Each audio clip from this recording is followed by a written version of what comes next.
everybody, welcome back to another episode of 5 Minute Gaming News, the show that may or may not wish you a happy Halloween. I do wish you that. Today in the news, I wanted to talk about the finals. No, not those tests you've got coming up. Good luck. But the upcoming team-based shooter from Embark Studios. A game that if you've seen any footage of, seems pretty remarkable the way the voice actors sort of have lines of dialogue for almost any situation. It's kind of incredible. Until you realize it's AI. That's right, the title's in-game announcers are AI text-to-speech voices. This news came from an episode of Embark's Meet the Makers podcast, where audio designers Carl Strandberg and Andreas Almstrom revealed why they went this route. Said Almstrom, "The reason that we go this route is that AI text-to-speech is finally extremely powerful. It gets us far enough in terms of quality and allows us to be extremely reactive to new ideas and keep things really fresh. For instance, if a game designer comes up with a new idea for a game mode, we can have voiceover representing that in just a matter of hours instead of months. We don't have to do temp recordings that need replacing. And sure, I can see using AI in early development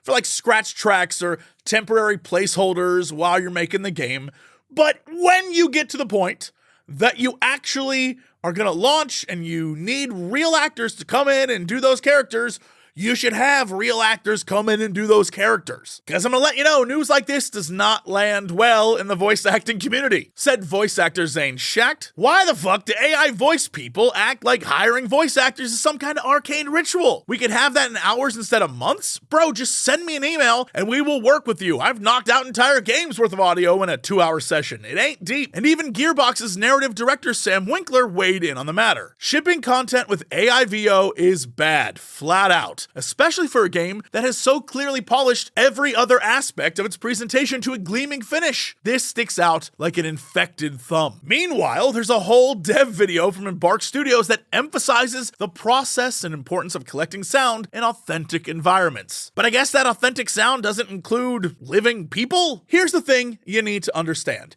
AI voices don't just appear magically. They are sampled from someone who was or is living, who provided a voice template for that voice.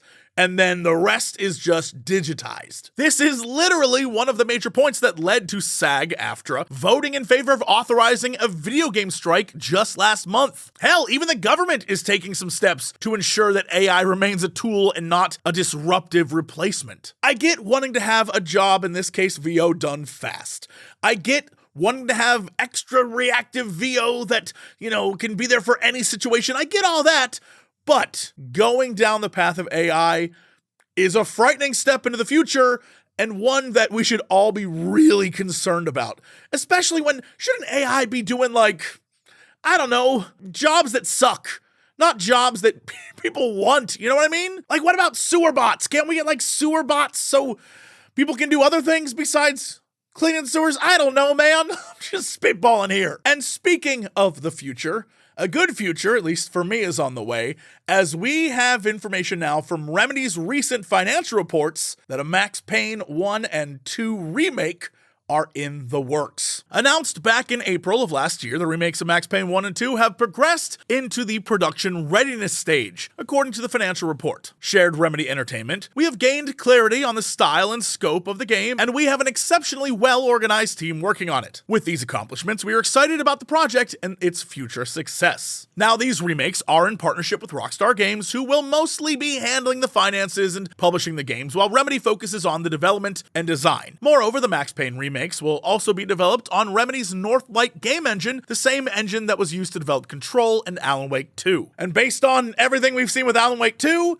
it's gonna look good. Meanwhile, the next Control game still appears to be in concept and pre-production phases. The plans for this sequel are ambitious, and we have seen good progress both in design and in the game build, Remedy explained. "We will continue at this stage for the next few quarters. We focus on proving the identified key elements before moving to the next stage and scaling up the team." Remedy is also working on Condor, which is a 4-player co-op Control spin-off produced by 505 Studios, and also a whole other PvE game codenamed Vanguard, which is being made with Tencent. So they've got other things in the works. We'll see if they end up any good. I know Remedy's all about quality control, but also, we've had a lot of diversions from what companies usually do in the last couple years, and they've never really landed, so I'm not holding my breath, but I am kind of here for 4-player co-op in the world of Control. Give me some of that. That sounds like a ton of fun. Anyway, that's it for today's news. I'm going to try and finish up Alan Wake 2 because a new Final Fantasy / Fall Guys thing just dropped, and I got to do that, and I'm just... There's too many games, y'all. There's too many games. Anyway, that's it for me. See y'all tomorrow for another episode of 5 Minute Gaming News.